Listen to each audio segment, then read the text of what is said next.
കൂട്ടുകാർക്ക് നല്ലൊരു രാത്രി ആശംസിച്ചുകൊണ്ട് നമുക്ക് നേരെ രേവതിയുടെയും സച്ചിയുടെയും നാളത്തെ നല്ലൊരു വിശേഷം കേട്ടാലോ. ആദ്യമായി കാണുന്നവരാണെങ്കിൽ ചാനൽ ഇഷ്ടപ്പെട്ട ഒന്ന് സബ്സ്ക്രൈബ് ചെയ്യാൻ മറക്കരുത്. അതോടൊപ്പം തന്നെ കണ്ടുകൊണ്ടിരിക്കുന്ന എല്ലാവരുടെ സപ്പോർട്ടിലേക്കും തുടർന്നും പ്രതീക്ഷിച്ചുകൊണ്ട് നമുക്ക് നേരെ നമ്മുടെ വിശേഷത്തിലേക്ക് അങ്ങോട്ട് പോയാലോ. അങ്ങനെ ഇന്നത്തെ വിശേഷം നമ്മൾ കണ്ടു. ആകെപ്പാടെ തകർന്ന് തരിപ്പണമായിട്ട് രേവതി നിൽക്കുവാണ്. എന്ത് ചെയ്യണമെന്നറിയില്ല. സച്ചി ഫോണിൽ കൂടെ പറഞ്ഞ കാര്യങ്ങളൊക്കെ കേട്ടിട്ട് രേവതിക്ക് സഹിച്ചില്ല. എങ്ങോട്ടേലും ഇറങ്ങിപ്പോക്കോ, എന്റെ കൺമുന്നിൽ പോലും നിന്നെ കണ്ടുപോയേക്കരുത്. ഞാൻ അങ്ങോട്ട് വരും, നീ അവിടെ ഉണ്ടെങ്കിൽ നിന്നെ ഞാൻ വെട്ടിക്കീറി കൊല്ലൂന്നൊക്കെയാണ് സച്ചി ഫോണിൽ കൂടെ പറയുന്നത്. എല്ലാം കേട്ട് കഴിഞ്ഞപ്പോ തന്നെ രേവതിക്ക് ആ പാടെ സങ്കടമായിപ്പോയി. എന്ത് ചെയ്യണമെന്നറിയില്ല. ഫോൺ കട്ട് ചെയ്തപ്പോ ചന്ദ്രമതി കേട്ടില്ലേ പറഞ്ഞേ, ഇനി നിനക്ക് പോകാലോ. പിന്നെ താലി ഉയർത്തിപ്പിടിച്ച് പറഞ്ഞിരിക്കുന്നു. ഈ താലി കെട്ടിയ ആള് പറയണം പോലും. താലി കെട്ടിയ ആള് പറഞ്ഞില്ലേ, ഇപ്പൊ നിനക്ക് സമാധാനമല്ലോ, ഇറങ്ങിപ്പോ, എങ്ങോട്ടാന്ന് വെച്ച് പോയിക്കോ. അല്ല, നിന്റെ അമ്മ വീട്ടിലേക്ക് തന്നെ പൊക്കോ, അതല്ലേ നിനക്ക് നല്ലത്. നിന്റെ വീട്ടിലേക്ക് വേണം, പിന്നെ നിനക്ക് അവിടെ പൂമാലയൊക്കെ കെട്ടി സന്തോഷമായിട്ട് അവിടെ ജീവിക്കാം. ഒരു കുഴപ്പമില്ല, ഞങ്ങളും രക്ഷപ്പെടും, നീയും രക്ഷപ്പെടും, അതാ നല്ലതെന്ന് പറയണം.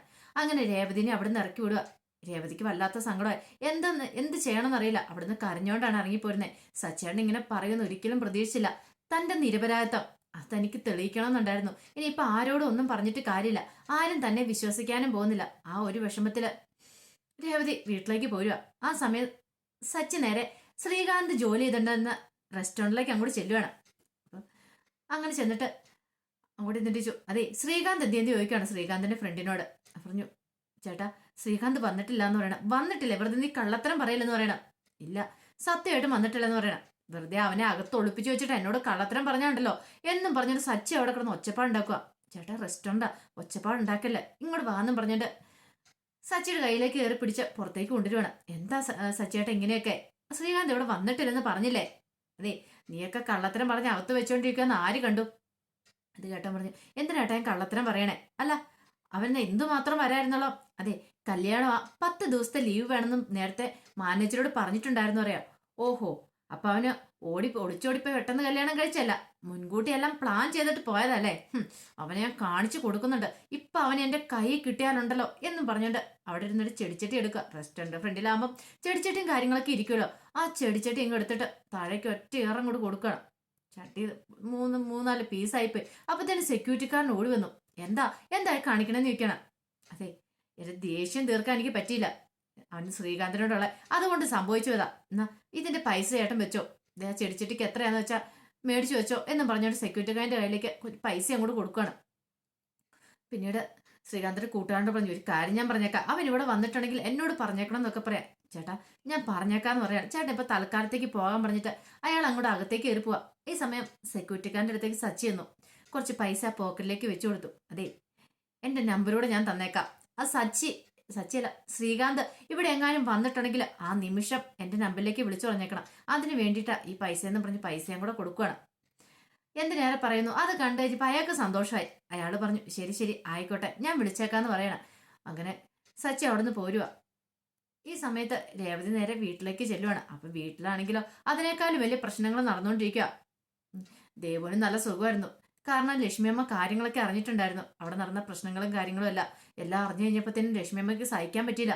ദേവനോട് പറഞ്ഞു, നീ ഒറ്റ ഒരുത്തി കാണാം, നിന്നോട് ഞാൻ അന്നേ ഞാൻ പറഞ്ഞ അനുവായിട്ട് വലിയ കൂട്ടിനും അടുപ്പത്തിനും ഒന്നും പോകണ്ടെന്ന്. അവസാനം ഇങ്ങനെയൊക്കെ വരുവോളെന്നുള്ള ഇപ്പൊ എങ്ങനെയായി? എന്നിട്ട് നമ്മുടെ അവസ്ഥ കണ്ട് നീ നിൽക്കണായിരുന്നു. അപ്പൊ എന്നെ ക്ഷേത്രത്തിലേക്ക് പോയിക്കൊള്ളാനൊക്കെ പറഞ്ഞു വിട്ട് ഇതിനു വേണ്ടിയിട്ടായിരുന്നല്ലേ? എന്നിട്ട് നീ എവിടെ പോയി കിടക്കുമായിരുന്നു? ശരത്തിനോട് ചോദിക്കുക. അമ്മേ, ഞാൻ അറിഞ്ഞില്ല ഇവളിങ്ങനെയൊക്കെ കാണിക്കാൻ പോയത്. എന്നോട് പറഞ്ഞ എന്താ, നീ കോളേജിലേക്ക് പൊക്കോ, ഞാൻ വന്നേക്കാം, 1-2 മാലയും കൂടെ കെട്ടാനുണ്ട്, അത് കഴിഞ്ഞിട്ട് ഞാൻ വന്നേക്കാന്ന് പറഞ്ഞ. എന്നിട്ട് ഇവള് പോയതാ. പക്ഷെ എനിക്കൊന്നും അറിയത്തില്ലായിരുന്നു പറയണം. എല്ലാം അവള് മുൻകൂർ പ്ലാൻ ചെയ്ത് വെച്ചിട്ട്. അമ്മേ അങ്ങനല്ലമ്മേ, അതെ ശ്രീകാന്ത് വർഷം തമ്മിൽ ഇഷ്ടത്തിലായിരുന്നു, അതുകൊണ്ടാ. എന്നിട്ടിപ്പൊ എന്തായി? ഇഷ്ടത്തിലായിട്ട് അവരവരുടെ പാട് നോക്കി പോയില്ലേ? അതെ, അവനോന്റെ അവസ്ഥയൊക്കെ അറിഞ്ഞു ജീവിക്കണം. അറിയാലോ, എനിക്ക് കാല് പോലും വയ്യ. എന്നിട്ട് ഞാൻ എന്നും രാവിലെ എഴുന്നേറ്റ് ഇതേ അങ്ങോട്ട് പൂമാല കെട്ടാൻ പോകുന്ന എന്തിനാണെന്നറിയോ? നിന്നെയൊക്കെ വളർത്തി പോറ്റി ഈ വിധം എത്തിക്കാൻ വേണ്ട, അറിയാലോ. എന്നിട്ട് നീ അതുപോലും നോക്കിയില്ലോടി. ഇത് കേട്ടുകഴിഞ്ഞപ്പോ ദേവ് പറഞ്ഞു, ക്ഷമിക്കമ്മ എന്നോട്, എനിക്കൊരു അബദ്ധം പറ്റിപ്പോയതാ. ഇതിനാണ് അബദ്ധം എന്ന് പറയണേ, നിന്നെ ഞാനിന്നുണ്ടല്ലോ എന്നും പറഞ്ഞിട്ട് തലങ്ങും വിലങ്ങും ദേവിനിട്ട് അടിക്കുവാണ്. ദേവ് പറഞ്ഞു, അമ്മീനെ എന്നെ തല്ലല്ലമ്മേ, ഇനി ഞാൻ ഇങ്ങനെ ചെയ്യത്തില്ല എന്ന് പറയാ. എല്ലാം കാണിച്ചു കൂട്ടി വെച്ചിട്ട് ഇനി കാണിക്കത്തില്ലെന്ന് പറഞ്ഞിട്ട് വല്ല കാര്യമുണ്ടോ? ഈ സമയത്ത് രേവതി അങ്ങോട്ട് അകത്തേക്ക് കയറി വന്നിട്ട് അമ്മയെന്നും പറഞ്ഞുകൊണ്ട് കെട്ടിപ്പിടിക്കുകയാണ് ലക്ഷ്മി അമ്മേനെ. എന്താ മോളെ, എന്ത് പറ്റിയെന്ന് ചോദിക്കുവാണ്. എന്തോ കാര്യമായിട്ട് പ്രശ്നം പറ്റിയിട്ടുണ്ട്, എല്ലാവർക്കും മനസ്സിലായി. കാര്യം പറഞ്ഞ മോളെ, നീ എന്തിനാ കരയണേന്ന് ചോദിക്കുക. അമ്മേ, എല്ലാം തകർന്നു പോയമ്മേ, എന്നെ ആ വീട്ടിൽ നിന്ന് ഇറക്കി വിട്ടെന്ന് പറയണ. വീട്ടിൽ നിന്ന് ഇറക്കി വിട്ടോ? നീ എന്താ മോളെ പറയണെന്ന് ചോദിക്കുക. അതേമ്മേ, ഒരു തെറ്റും ചെയ്യാതെ എന്നെ ആ വീട്ടിൽ നിന്ന് ഇറക്കി വിട്ടെന്ന് പറയാ. ഇത് കേട്ട് ലക്ഷ്മിയും പറഞ്ഞു, മോളെ ഇനിയിപ്പോ എന്ത് ചെയ്യും? എനിക്ക് അറിയത്തില്ലമ്മേ എന്ത് ചെയ്യുന്ന. അല്ല, നിനക്ക് സച്ചിയോട് പറയാൻ പറ്റാ നീ തെറ്റും ചെയ്തിട്ടില്ലെന്ന്. നിനക്ക് സച്ചിനെ കാണാൻ പറ്റായിരുന്നോ? അമ്മേ, സച്ചിയുടെ ഫോൺ വിളിച്ചിട്ടുണ്ടായിരുന്നു സുധി. ആ സമയത്ത് സച്ചിയേട്ടൻ പറഞ്ഞു, സച്ചിയുടെ കൺമുന്നിൽ പോലും കണ്ടുപോയേക്കളെന്നാ പറഞ്ഞിരിക്കുന്നത്. അങ്ങോട്ട് കയറി ചെന്നിട്ടുണ്ടെങ്കിൽ എന്നെ കൊന്നു കളയുന്നൊക്കെയാ പറഞ്ഞിരിക്കണേ. എന്റെ മോളെ ഇനിയിപ്പോ എന്ത് ചെയ്യും? പിന്നീട് ദേവുവിന്റെ അടുത്തേക്ക് നേരെ ലക്ഷ്മിയമ്മ തിരിയുവാണ്. ഇപ്പൊ നിനക്ക് സമാധാനമായല്ലോ. കണ്ടോ, നീ കാണാൻ നിന്റെ ചേച്ചിയുടെ ജീവിതം തകർന്നുണ്ടോ? ഇതൊക്കെ എനിക്ക് അറിയായിരുന്നു, അതുകൊണ്ടാണ് നിന്നോടൊന്നും വേണ്ടാന്ന് പറഞ്ഞ് വീണ്ടും പോയി തല്ലുവാണ്. അപ്പത്തേന് ശരത്ത് ഇടയ്ക്കിടയ്ക്ക് കേട്ട് പറഞ്ഞു, അമ്മേ എന്തിനാ ഇനി അവളെ തല്ലുന്നേ? തല്ലിയിട്ട് വല്ല കാര്യമുണ്ടോ? കഴിഞ്ഞത് കഴിഞ്ഞെന്ന് പറയണം. എന്നാലും നിനക്ക് എങ്ങനെ തോന്നിയിട്ട് ഇങ്ങനെയൊക്കെ ചെയ്യാനായിട്ട്? നീ അവരെക്കുറിച്ച് മാത്രമേ ചിന്തിച്ചിട്ടുള്ളൂ. എന്നിട്ടോ ഇപ്പൊ അവര് നിന്നെ രക്ഷിക്കാൻ വന്നോ? ഇല്ലല്ലോ, അവരവരുടെ സുഖവും സന്തോഷവും തേടിപ്പോയി. ഇപ്പൊ കണ്ടില്ലേ, പെട്ടിരിക്കുന്നാരാ? നിന്റെ ചേച്ചിയുടെ ജീവിതം തകർന്നു പോയിരിക്കുന്നേ. ശരത്ത് ചോദിച്ചു, അല്ല ചേച്ചി, ചേച്ചി പിന്നെ എന്തിനാ പോയി സൈൻ ചെയ്ത് കൊടുത്തേ? ചേച്ചി ക്ഷേത്രത്തിൽ പോയി സൈൻ ചെയ്യേണ്ട വല്ല കാര്യം ഉണ്ടായിരുന്നു ചോദിക്കുക. അത് ശരിക്കും പറഞ്ഞിട്ടുണ്ടെങ്കിൽ ഞാൻ അത് അറിഞ്ഞുകൊണ്ട് പോയതല്ല അങ്ങോട്ട്. വർഷയോട് സംസാരിക്കണം എന്നൊക്കെ പറഞ്ഞോണ്ടാ ശ്രീകാന്ത് എന്നെ കൂട്ടിക്കൊണ്ടു പോയത്. പക്ഷെ വർഷയുടെ ശ്രീകാന്തിനെ കല്യാണം കഴിഞ്ഞൊന്നും കാര്യം അറിയാതെ ഞാൻ അങ്ങോട്ട് കയറി ചെന്നെ. അപ്പോഴേ ഈ കാര്യങ്ങളൊക്കെ കണ്ടത്. പിന്നെ എനിക്ക് സൈൻ ചെയ്യേണ്ടതായിട്ട് വന്നെന്ന് പറയാണ്. അല്ലാതെ അതൊന്നും ഓർത്തോണ്ടല്ല. പക്ഷേ ഈ സൈൻ ചെയ്ത് കഴിഞ്ഞപ്പോൾ അവർ പറഞ്ഞ വീട്ടിലേക്ക് വരും, എല്ലാവരോടും സംസാരിക്കാന്നൊക്കെ പറഞ്ഞുകൊണ്ട് ശ്രീകാന്തും വർഷയിരുന്നേ. പക്ഷെ അവരിങ്ങനെ ഒരു ചതി ചെയ്യുമെന്ന് ഞാൻ പ്രതീക്ഷിച്ചില്ലെന്ന് പറയണം. ഇപ്പം മനസ്സിലായില്ലേ ഓരോരുത്തരുടെ സ്വഭാവം? എല്ലാവരുടെ സ്വന്തം ഇഷ്ടപ്രകാരം ഓരോന്ന് ചെയ്തു കൂട്ടും. എന്നിട്ട് ഇപ്പൊ കണ്ടില്ലേ, അവരവരുടെ സ്വയം രക്ഷയെ നോക്കുന്നേ. അവരവരുടെ സ്വയം രക്ഷയും സന്തോഷമൊക്കെ നോക്കിപ്പോയി. ഇപ്പൊ പെട്ടുപോയത് ആരാ? നിങ്ങളല്ലേ എന്ന് ചോദിക്കുകയാണ്. എനിക്ക് എന്ത് ചെയ്യണമെന്ന് അറിയില്ലമ്മേന്ന് പറയണം എന്നും പറഞ്ഞുകൊണ്ട് രേവതി അവിടെ ഇരുന്ന് പൊട്ടിക്കറിയാ. രേവതിനെ ഒന്ന് ആശ്വസിപ്പിക്കാൻ ശ്രമിക്കുന്നുണ്ട്. പക്ഷെ എന്ത് പറഞ്ഞാൽ രേവതിനെ ആശ്വസിപ്പിക്കണ്ടെന്ന് പോലും ലക്ഷ്മിമ്മയ്ക്ക് അറിയില്ലായിരുന്നു. ആ സമയം വല്ലാത്ത സങ്കടത്തില് മധുസൂദൻ ഇരിക്കുകയാണ്. മധുസൂദന്റെ അടുത്തേക്ക് വന്നിട്ട് മഹിമ വെച്ചു, അല്ല ഇന്ന് പോണില്ലെന്ന് ചോദിക്കുകയാണ്. എങ്ങനെ പോവാനാ? ആൾക്കാരുടെ മുഖത്ത് നോക്കാൻ പറ്റില്ല. അങ്ങോട്ട് പോയിട്ടുണ്ടെങ്കിൽ അവിടെ ചെന്ന് കഴിയുമ്പോഴത്തേനും ഓരോ ആൾക്കാർ ഓരോന്ന് കുത്തി കുത്തിയൊക്കെ ചോദിക്കൂലേ, എന്ത് ചെയ്യാനാന്ന് പറയാം. ഇതൊക്കെ കേട്ടുകഴിഞ്ഞപ്പത്തിന് മഹിമയ്ക്ക് സങ്കടമായി. മഹിമ പറഞ്ഞു, അതേ അവസ്ഥ തന്നെ എനിക്കും. ഫോൺ വരെ സ്വിച്ച് ഓഫ് ചെയ്ത് വെച്ചിരിക്കുക. കാരണം എന്താണെന്നറിയാമോ? ഓരോരുത്തർ വിളിച്ച ബന്ധുക്കാരാണെങ്കിലും ഫ്രണ്ട്സാണെങ്കിലും വിളിച്ചു ചോദിച്ചോണ്ടിരിക്കുക എന്താ സംഭവം എന്നൊക്കെ. അതുകൊണ്ട് ഫോൺ പോലും ഞാൻ ഓൺ ആക്കിയിട്ടില്ലെന്ന് പറയാണ്. അതെ, ഞാൻ ഒരു ഗ്ലാസ് ചായ എടുത്തിട്ട് വരാമെന്ന് പറഞ്ഞിട്ട് മഹിമ അകത്തേക്ക് പോവാണ്. പിന്നീട് കാണിക്കുന്ന ആകെപ്പാടെ ടെൻഷൻ അടിച്ച് ഇങ്ങനെ ശ്രീകാന്ത് നിൽക്കുകയാണ്. അപ്പൊ ശ്രീകാന്തിന്റെ അടുത്തേക്ക് വർഷ വരുവാണ്. വർഷം വന്നിട്ട് ചോദിച്ചു, എന്താ ശ്രീ, എന്താ ഇങ്ങനെ ആലോചിച്ചുകൊണ്ട് നിൽക്കണമെന്ന് നിൽക്കും. ഒന്നുമില്ല, എനിക്ക് മനസ്സിലായി ശ്രീകാന്തിന്റെ മനസ്സിനകത്ത് വല്ലാത്ത ടെൻഷൻ ഉണ്ടല്ലേ. എനിക്ക് അറിയത്തില്ല, എനിക്കെന്തോ വല്ലാത്തൊരു ടെൻഷനാന്ന് പറയാണ്. മനസ്സങ്ങോട്ട് ശരിയാവുന്നില്ല. രാത്രി കിടന്നിട്ട് ഉറങ്ങാൻ പോലും പറ്റുന്നുണ്ടായിരുന്നില്ലെന്ന് പറയാം. അതെനിക്ക് മനസ്സിലായി, രാത്രി കിടന്നിട്ട് ഉറങ്ങാൻ പോലും പറ്റുന്നുണ്ടായിരുന്നില്ലെന്ന്. അതെ, ഈ മൂഡ് ഓഫ് ഒക്കെ നമുക്കൊന്ന് മാറ്റിയെടുക്കണ്ടേന്ന് ചോദിക്കും. അതിനിപ്പോൾ എന്ത് ചെയ്യാൻ പറ്റും? എനിക്കൊരു വീട്ടിൽ പോയാൽ മാത്രം എൻ്റെ മൂഡ് ഓഫ് മാറുള്ളൂ എന്ന് പറയാം. അങ്ങനെയൊന്നും ഇല്ല, അതൊക്കെ നമുക്ക് മാറ്റിയെടുക്കാം. അല്ല, ശ്രീകാന്ത് പുറത്തേക്ക് പോകുന്നുണ്ടോ എന്ന് ചോദിക്കും. ഇപ്പം ഞാൻ പുറത്ത് പോകുന്നില്ല, അന്നേക്ക് പോയിട്ട് കുറച്ച് സാധനങ്ങൾ മേടിച്ചോണ്ട് വരുമെന്ന് ചോദിക്കും. സാധനങ്ങളോ? എന്താ? വീട്ടിലെ പലചരക്ക് സാധനങ്ങൾ എന്തെങ്കിലും ആണോ? അതൊക്കെ തീർന്നു പോയെന്ന് ചോദിക്കും. അതൊന്നും അല്ല, അതൊക്കെ ശ്രീകാന്ത് എന്താന്ന് വെച്ചാൽ നോക്കിയും കണ്ടും മേടിച്ചാൽ മതി. എനിക്ക് അതിനെക്കുറിച്ചൊന്നും അറിയത്തില്ലെന്ന് പറയാം. പിന്നെ എന്ത് കാര്യമാണ്? കുറച്ച് ഫ്രൂട്ട്സും പൂവും ഒക്കെ മേടിച്ചോണ്ട് വരണമെന്ന് പറയാം. സീഡ്സൊക്കെ. ഫ്രൂട്ട്സും സീഡ്സും ഇതൊക്കെയോ? അതൊക്കെ എന്തിനാ മേടിച്ചോണ്ട് വരുന്നത്? അതറിയത്തില്ല ശ്രീകാന്തിന്. കല്യാണം കഴിഞ്ഞ് കഴിയുമ്പോൾ അതൊക്കെ മേടിക്കും, അതറിയത്തില്ലേന്ന് ചോദിക്കുവാണ്. ശ്രീകാന്ത് പറഞ്ഞു, എന്തൊക്കെയാ നീ പറയുന്നത്? എനിക്കൊന്നും പെട്ടെന്ന് മനസ്സിലാവുന്നില്ലെന്ന് പറയാം. അതെ, കല്യാണം കഴിഞ്ഞ് കഴിയുമ്പോഴത്തേനും ആദ്യരാത്രി എന്നൊരു സംഭവം ഉണ്ട്, അതറിയത്തില്ലേന്ന് ചോദിക്കും. ഞാൻ ഈ സീരിയലിനകത്തൊക്കെ ഡബ് ചെയ്യുന്ന സമയത്ത് അത് കേട്ടിട്ടുണ്ട്. അതിനെക്കുറിച്ചൊക്കെ കാര്യങ്ങളൊക്കെ എനിക്കറിയാം. ഫ്രൂട്ട്സും സീഡ്സ് എല്ലാം വെച്ചിട്ട് അങ്ങനെ നമ്മൾ ആദ്യരാത്രി ആഘോഷിക്കുന്നത്, അതിനെക്കുറിച്ച് അറിയില്ലെന്ന് ചോദിക്കുക. ഇത് കേട്ട ശ്രീകാന്ത് ഒരു നിമിഷം ഒന്നും മിണ്ടിയില്ല. അതെ, നമുക്കിവിടെ നമ്മൾ മാത്രമേ ഉള്ളൂ, നമ്മൾ വേണം എല്ലാ കാര്യങ്ങളും ചെയ്യാനായിട്ട്. സാധാരണഗതിയിൽ ഒരു അറേഞ്ച്ഡ് മാരേജ് ആണെങ്കിൽ വീട്ടുകാരെല്ലാം ചെയ്തു തരും. പക്ഷെ ഇവിടെ അങ്ങനെയൊന്നുമില്ല, നമ്മൾ വേണം ചെയ്യാനായിട്ട്. അതുകൊണ്ട് എന്താന്ന് വെച്ചാൽ നമ്മൾ തന്നെ ചെയ്യണം. ശ്രീകാന്ത് പോയി വാങ്ങിച്ചോണ്ട് വരാൻ പറയണം. ഇത് കേട്ട് ശ്രീകാന്ത് ഒന്നും മിണ്ടായിരിക്കുക. എന്താ ശ്രീ, എന്താ ഒന്നും മിണ്ടാത്തേന്ന് ചോദിക്കുക. അല്ലാതെ പിന്നെ അതൊക്കെ ഇപ്പൊ വേണോ? അതെന്താ അങ്ങനെ പറഞ്ഞേ? എനിക്കൊരു മൂഡും ഇല്ല. കാരണം എനിക്ക് എൻ്റെ വീട്ടുകാരെ കുറിച്ച് ഇപ്പൊ ചിന്ത. ഒരു പക്ഷേങ്കിൽ ഞാൻ ഈ കാണിച്ച വളരെ മോശക്കേടാണോ എന്നൊരു തോന്നല്. കാരണം ഇങ്ങനെയൊക്കെ നമ്മൾ ആഘോഷിക്കുമ്പോൾ നമ്മുടെ മനസ്സിനൊരു സന്തോഷം വേണ്ടേ?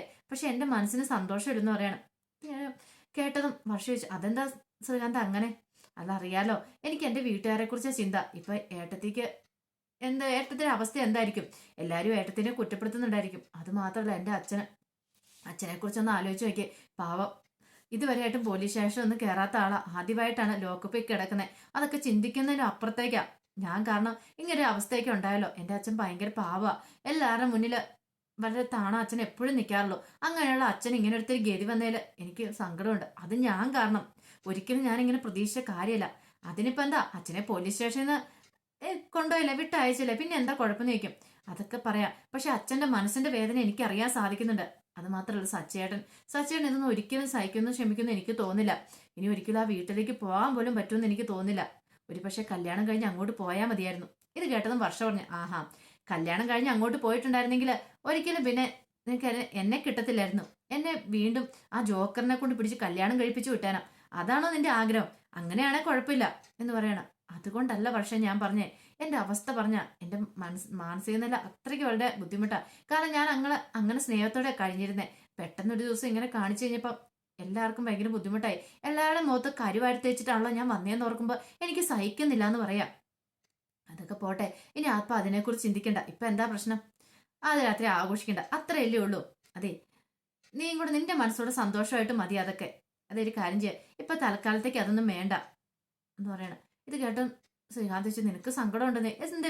എന്തിനാ സങ്കടപ്പെടുന്നേ? ഇവിടെ ശ്രീകാന്ത് പറഞ്ഞു, താങ്ക്സ് എന്ന് പറയണേ. എന്തിന്? അതെ, ഭാര്യ ഭർത്താക്കന്മാർക്കിടയിൽ താങ്ക്സ് പറയേണ്ട കാര്യമില്ല. നമ്മൾ പരസ്പരം അങ്ങോട്ടും ഇങ്ങോട്ടും മനസ്സിലാക്കി കഴിയണം. നിന്റെ മനസ്സെനിക്ക് മനസ്സിലാക്കാൻ പറ്റിയില്ലെങ്കിൽ പിന്നെ ഞാൻ ഇരുന്നിട്ട് എന്താ കാര്യം ഇരിക്കുന്നത്? ജീവിതമാകുമ്പോൾ ഇങ്ങനെയൊക്കെയാ. പരസ്പരം ചില സമയങ്ങളിൽ മനസ്സിലാക്കേണ്ടതായിട്ട് കാര്യങ്ങളൊക്കെ വരും. ഒരാളുടെ വിഷമം മറ്റൊരാൾ മനസ്സിലാക്കണം. എനിക്കിപ്പം നിന്റെ വിഷമം മനസ്സിലാവുന്നുണ്ട്.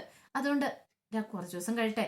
നിന്റെ മനസ്സിൽ എപ്പോഴാണ് തോന്നുന്നതെന്ന് വെച്ചാൽ അപ്പം മതി, അപ്പം നമുക്ക് ആഘോഷിച്ചാൽ മതി എന്ന് പറയണം.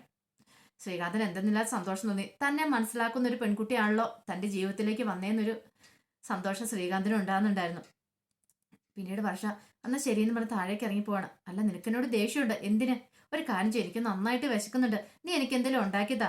നേരത്തെ ആണെങ്കിൽ ഹോട്ടലിൽ വന്ന് വെയിറ്റ് ചെയ്തിരിക്കണായിരുന്നു നിന്റെ വരവിനും കാത്ത്. ഇപ്പൊ പക്ഷെ അങ്ങനെയല്ല. വിശക്കും അപ്പം തന്നെ ഉണ്ടാക്കി തരില്ലേ? അതെ, എനിക്ക് ഇഷ്ടമുള്ളൊരു സാധനമുണ്ട്, അത് നീ ഉണ്ടാക്കി തരുമെന്ന് ചോദിക്കുക. ഇത് കേട്ടത് ശ്രീകാന്ത് ചോദിച്ചു, അതെന്താ? പനീർ ബ്രെഡ് ഓംലെറ്റ് അതുണ്ടാക്കി തരുമെന്ന് ചോദിക്കുക. അതാണോ? അത് ഇപ്പൊ തന്നെ റെഡിയാക്കി തരാം, ഒരു 10 മിനിറ്റേക്ക് ഇപ്പൊ തന്നെ റെഡിയാക്കാന്ന് പറഞ്ഞുകൊണ്ട് ശ്രീകാന്ത് അങ്ങോട്ട് പോവാണ്. പിന്നീട് ചായയൊക്കെ ആയിട്ട് മഹിമ മസൂദനെ അങ്ങോട്ട് വരുവാണ്. അല്ല, മസൂദൻ ചായ എടുത്തോണ്ട് മഹിമ അങ്ങോട്ട് വരുവാണ്. ചായയൊക്കെ കൊടുത്തു കഴിഞ്ഞിട്ട് മസൂദനോട് പറഞ്ഞു, അതെ, ഇനിയിപ്പം സങ്കടപ്പെട്ടുകൊണ്ടിരുന്നിട്ട് കാര്യമില്ല ഏട്ടാ. അവള് പോയാനുള്ളത് പോയി. ഇനി നമ്മൾ വിഷമിച്ചിരുന്നിട്ട് കാര്യമില്ല എന്ന് പറയണം. 10 ദിവസം കഴിയുമ്പോൾ കണ്ടോ അവൾ ഇങ്ങോട്ട് തിരിച്ചു വരുന്ന കാണാന്ന് പറയണം. അവളുടെ സ്വഭാവം എനിക്കറിയാം. അവളങ്ങനെ വരുമെന്ന് തോന്നില്ല. എവിടെ പോവാനായിട്ടോ? ഉറപ്പായിട്ട് അവൾ ഇങ്ങോട്ട് വരുമെന്ന് പറയണം. അപ്പോഴാണ് എടാ മധുസൂദനാന്നൊരു അലർച്ച കേട്ടെ. നോയിക്കഴിഞ്ഞപ്പോഴത്തേനും ജയചന്ദ്രനും രോഷനും കൂടെ അങ്ങോട്ട് കയറി വരുവാണ്. നീ ചതിച്ചില്ലേ? നീ നിന്റെ മകളും ഞങ്ങളെ ചതിച്ചില്ലേന്ന് ചോദിക്കുകയാണ്. പെട്ടെന്ന് മസൂദനും മഹിമയ്ക്കും എന്തു പറയണമെന്നറിയില്ല. അതെ, ജയചന്ദ്ര കയറി വന്നിരിക്കാൻ പറയണം. അതെ, നിന്റെ സ്വീകരണം സ്വീകരിക്കാൻ വന്നൊന്നും അല്ല ഞാൻ. എന്നാലും എന്നോട് ഈ ചതി വേണ്ടായിരുന്നു. നിന്റെ മകൾ ഒരുത്തന്റെ കൂടെ ഒളിച്ചോടിപ്പോയല്ലേ? എന്നിട്ട് ഇതൊക്കെ മനസ്സിൽ വെച്ചോണ്ട് ഇത്രയും കാലം നീ എന്റെ മോന് വേണ്ടിയിട്ട് അവളെ ആലോചിച്ചല്ലേന്ന് ചോദിക്കുക. അല്ല, അത് പിന്നെ ജയചന്ദ്രൻ ഞാൻ അറിഞ്ഞില്ല. നീ കൂടുതലൊന്നും പറയണ്ട, എല്ലാം ഞങ്ങൾക്കറിയാം. നിനക്കറിയാമെന്നൊക്കെ പറയാണ്. രോഷൻ പറഞ്ഞു, അന്ന് ഇവിടെ അവളെ കാണാനില്ലെന്ന് പറഞ്ഞ് ഞാൻ വന്നു കഴിഞ്ഞപ്പോൾ നിങ്ങൾ എന്താ പറഞ്ഞേ? എന്നോട് പോയിക്കോളാൻ പറഞ്ഞു. എന്നിട്ട് നിങ്ങൾ എന്താ ചെയ്തതെന്ന് ചോദിക്കുകയാണ്. ഇത് കേട്ടതും മസൂദൻ പറഞ്ഞു, തെറ്റ് ഞങ്ങളുടെ ഭാഗത്താ. അന്ന് അങ്ങനെ ഞങ്ങൾ ചെയ്തു. പക്ഷെ അവളെ തിരിച്ചു കൊണ്ടുവരാന്നൊരു വിശ്വാസം ഉണ്ടായിരുന്നു. അതുകൊണ്ടാണ് ഞങ്ങൾ അങ്ങനെ ചെയ്തേ. പക്ഷെ ഇങ്ങനൊരു ചതി അവൾ ചെയ്യുമെന്ന് ഞങ്ങൾ സ്വപ്നത്തിൽ പോലും പ്രതീക്ഷിച്ച കാര്യമല്ലെന്ന് പറയണം. ഇത് കേട്ടതും പെട്ടെന്ന് തന്നെ അയാൾ പറഞ്ഞു, ജയചന്ദ്രൻ പറഞ്ഞു, അതെ, നീ അന്നൊരു വാക്ക് പറയായിരുന്നെങ്കിൽ അതെ അവളിപ്പോ ഇവിടെ കണ്ടേനം. അന്ന് ഞങ്ങൾ അവളെ കൊണ്ടുവന്നേനെ. പക്ഷെ നീ അത് മറച്ചു വെക്കാനും ശ്രമിച്ചേ. അതിന്റെ ബലമാണ് നിനക്ക് കിട്ടിയിരിക്കുന്നത്. ഇതങ്ങനെ പൊറുക്കാൻ പറ്റില്ല. അതെ, സമൂഹത്തിന് എനിക്ക് നല്ല സ്ഥാനമാനങ്ങളൊക്കെ ഉള്ള നിനക്കറിയാലോ. എന്നിട്ടോ ഇപ്പൊ കാണിച്ചു വെച്ചിരിക്കുന്ന കണ്ടില്ലേ? നീ ഒറ്റ എടുത്തും കാണാൻ ഞാൻ നാണം കിട്ടി നിൽക്കുവാന്ന് പറയണം. ഇതെല്ലാം കേട്ട് കഴിഞ്ഞപ്പോഴത്തേനും എന്ത് ചെയ്യണമെന്ന് അറിയത്തില്ലാത്തൊരവസ്ഥയില് മസൂദനും മഹിമയൊക്കെ നിൽക്കുകയാണ്. അതിന്റെ വിശേഷങ്ങളൊക്കെ നമ്മൾ നാളെ കാണുന്നത്. അപ്പൊ ഇതിന്റെ ബാക്കി വിശേഷങ്ങളുമായിട്ട് നാളെ വൈകുന്നേരം വരാം കേട്ടോ. അപ്പൊ എല്ലാ ദിവസവും രാവിലെ ഈ വിശേഷം ഇടുന്നില്ല. കാരണം ഇതേ വിശേഷം തന്നെ, ഒറിജിനൽ വിശേഷം തന്നെ ഞാൻ പറയുന്നത്. അത് തന്നെ നാളെയും കാണിക്കുന്ന കേട്ടോ. പിന്നെ എല്ലാ ദിവസവും ഉച്ചയ്ക്ക് ഒരു 1:30-2 മണിക്കുള്ളിൽ തന്നെ രേവതിയുടെ സച്ചിയുടെ ഇതിന് ശേഷമുള്ള വരാൻ പോകുന്ന ദിവസത്തെ വിശേഷങ്ങളൊക്കെ ഞാൻ ചാനലിനകത്ത് അപ്ലോഡ് ചെയ്യുന്നുണ്ട് കേട്ടോ. മറക്കാതെ എല്ലാവരും കയറി കാണണേ.